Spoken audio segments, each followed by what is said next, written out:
know what happened to those who were abducted or kidnapped? Is there any news about them? So three of the people who were kidnapped were women, and they were released in the prisoner exchange in late November.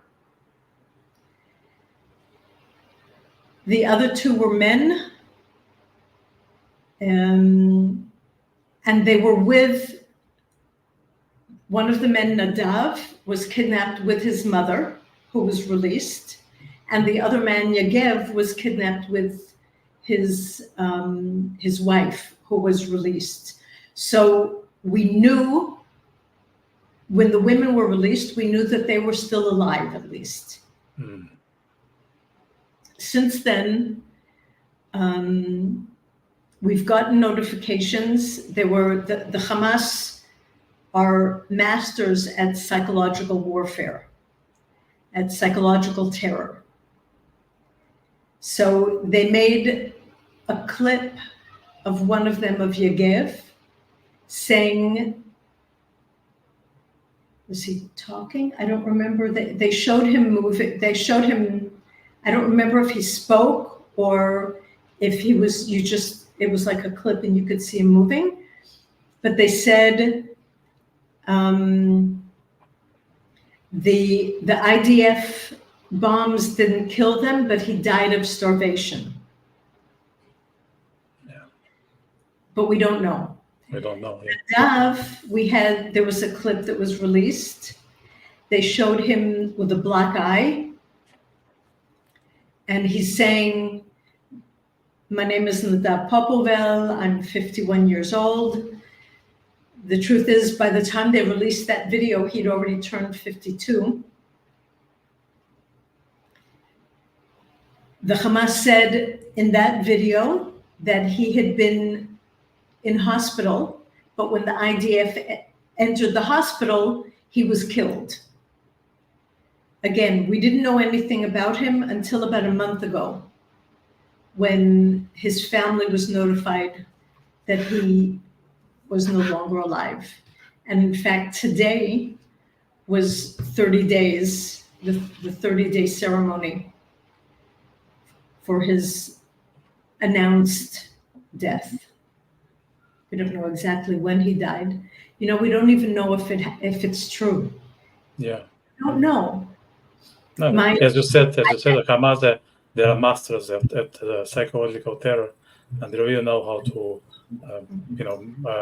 manage this warfare. So everything that comes from their end, it's uncertain. You cannot take anything for granted, and I think that's another thing on top of what's happening. That everything is so random.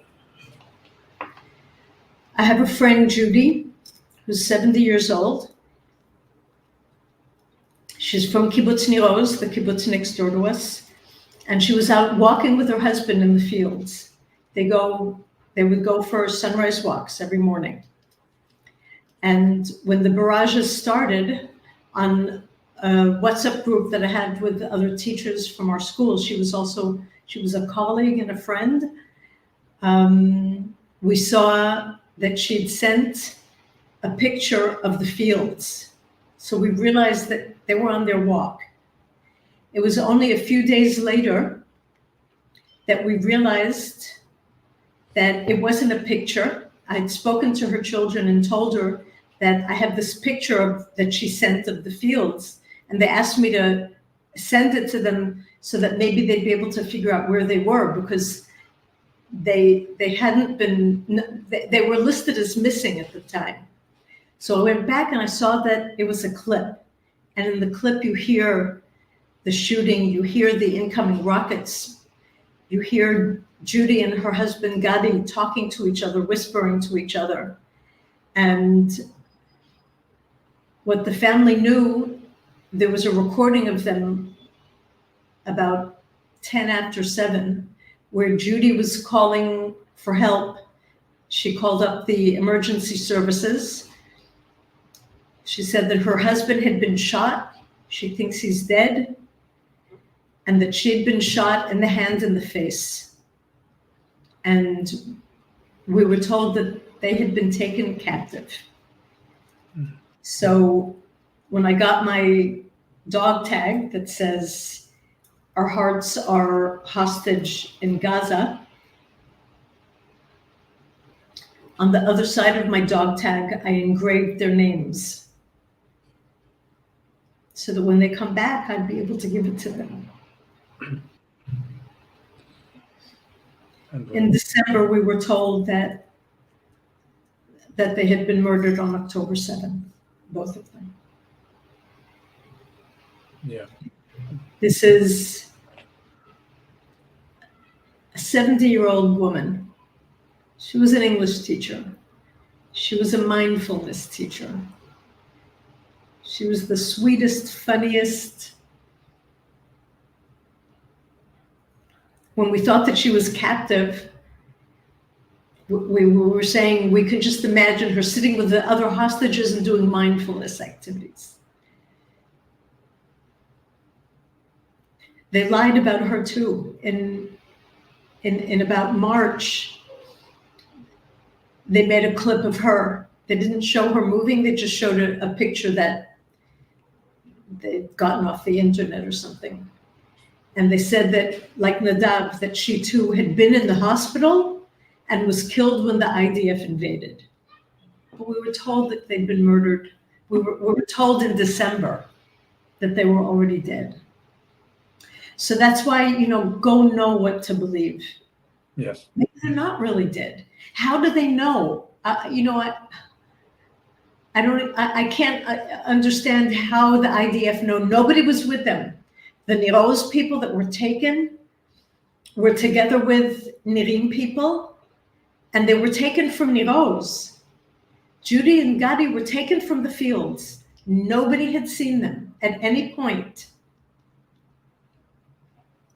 So somewhere deep, in the back, Yeah. I have a little hope. Maybe a little while. Yeah, we need that. I think we all need some hope. Otherwise, it's impossible to cope with what's happening. So we need that. I lost that day more people than I can count. I was a teacher in our school for almost 4 decades.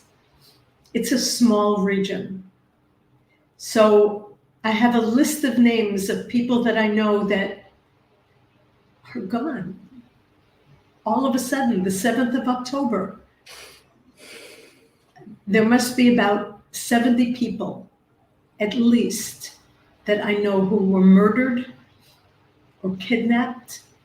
Former students, parents of former students, children of neighbors, friends, colleagues, over 70. Gone.